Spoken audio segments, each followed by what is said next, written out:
जैसा कि आप सभी को सूचित है कि बनारस में कार्यरत एक शिक्षक जो राजकीय इंटर कॉलेज में कार्यरत थे, कापियों का बंडल जो कि शिक्षकों के द्वारा ही पहुंचाया जाता है हर जनपद में, उस पहुंचाने के क्रम में कई जनपदों से होते हुए रात में करीब 11-12 बजे करीब वो पहुंचे मुजफ्फरनगर में। मुजफ्फरनगर में जिस केंद्र पर काफ़ी उतारनी थी उस केंद्र का गेट बंद था। जो वहाँ के प्रिंसिपल या नियंत्रक थे उनका फ़ोन नहीं लगा रात में, तो गेट के सामने ही गाड़ी अपनी ट्रक खड़ी करके अब उसी में लोग आराम कर रहे थे कि जब खुलेगा गेट तो अंदर काफ़ी उतार के फिर अपने घर को निकलेंगे।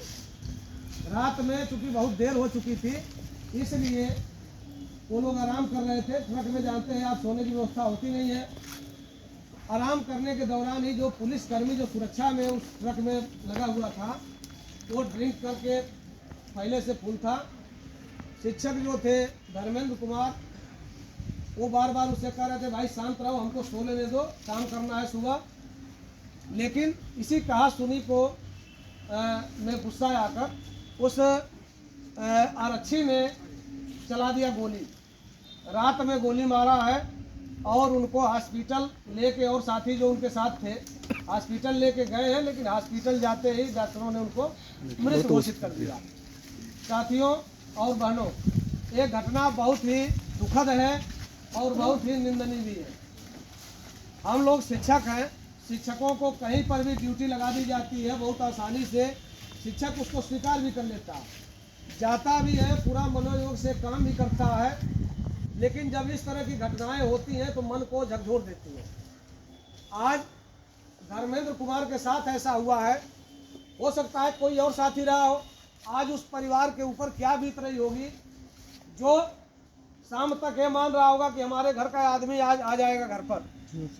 तो बहुत ही दुखद घटना है। इसकी जितनी भर्त्सना की जाए, इतनी निंदा की जाए उतनी कम है। पूरे प्रदेश में आज लोग जिनकी आत्माएं हैं जिंदा वो आज अपनी कलम बंद किए हुए हैं।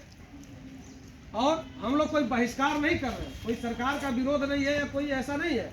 हमारे विद्यालयों में भी, हमारे घर में भी अगर किसी के मरने की, किसी के मृत्यु की सूचना आती है तो कोई भी काम कर रहे हो, कितना भी महत्वपूर्ण काम कर रहे हो, उस काम को तुरंत बंद कर दिया जाता है और आदमी सोच में बैठ जाता है।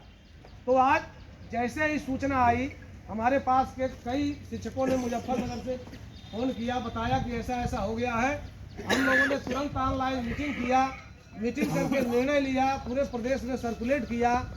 आप ये आपको सूचित करते हुए मैं बताना चाहता हूँ कि आपके सहयोग से, आपके समर्थन के कारण वहाँ मुजफ्फरनगर में बहुत भारी संख्या में लोग इकट्ठे हैं। उस परिवार के लिए सड़क जाम किया गया है वहाँ, और डीएम, एसपी और वहाँ के आईजी और सरकार से वार्ता चल रही है कि तत्काल उस परिवार को आर्थिक सहायता मिले। हम लोगों ने डिमांड किया है कि 1 करोड़ रुपया कम से कम उस परिवार को तत्काल दिया जाए।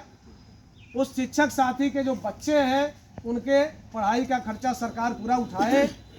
जो आरक्षी इस काम को अंजाम दिया है उसको तत्काल फास्ट ट्रैक कोर्ट में सुनवाई करते हुए उसके खिलाफ कड़ी से कड़ी सजा दी जाए उसको। और साथ ही ऐसी घटना ना हो भविष्य में, इसके लिए आगे से जब भी कोई पुलिस वाले शिक्षकों के साथ ड्यूटी में लगाए जाएं तो उनके जरा बायोडाटा को खंगाल लिया जाए कि वो सही आदमी है, कहीं नशा करने वाला तो नहीं है, कहीं इस टाइप का तो नहीं है कि शिक्षक से उसकी बनेगी नहीं।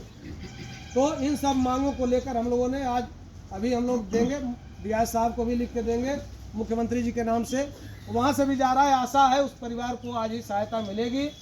लेकिन एक निवेदन मैं आपसे ज़रूर करना चाहूँगा कि जब भी कोई ऐसी घटना हो, जब भी आपसे कोई आह्वान किया जाए, आप सोचना विचारना बंद कर दीजिए और ऐसे दुख की घड़ी में तुरंत खड़े हुआ करिए।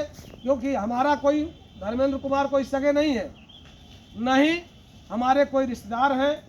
एक शिक्षक के नाते अगर हमारे शिक्षक परिवार में किसी के साथ कोई घटना होती है, वो भी इतनी दुखद घटना होती है जो सोचा नहीं जा सकता, तो ऐसी घटना पर हमको ज़रूर शोक संतप्त होना चाहिए और सरकार को ये संदेश देना चाहिए कि हम आज कार्य से विरत हैं।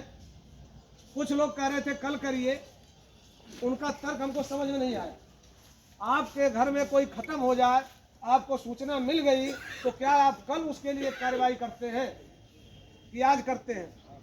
तो ये सोचने वाला प्रश्न है। हम कोई किसी का विरोध नहीं कर रहे हैं कि हम विरोध कर रहे हैं, चलिए बंद करा दिए, ये करिए, हल्ला करिए, हंगामा करिए। लेकिन अगर हम शोक में हैं तो हम कंडोलेंस आज करेंगे। कंडोलेंस करके अपनी उपस्थिति आप दर्ज कराइए, मन करे केंद्र पर बने रहिए, कलम मत चलाइए। बस इतना निवेदन है कि कलम चलाएंगे आप तो ये संदेश जाएगा कि एक शिक्षक की बॉडी वहाँ पड़ी हुई है और हम लोग काम कर रहे हैं। इतने हम संवेदनहीन नहीं हो सकते। तो इतना निवेदन हमने किया, आपने सुना। यहाँ हम लोग इकट्ठे हैं। सभी साथियों से मैं चाहूँगा कि आप लोग 2 मिनट का मौन रखेंगे, उस साथी के लिए प्रार्थना करेंगे कि जहाँ भी उसकी गति प्राप्त हो।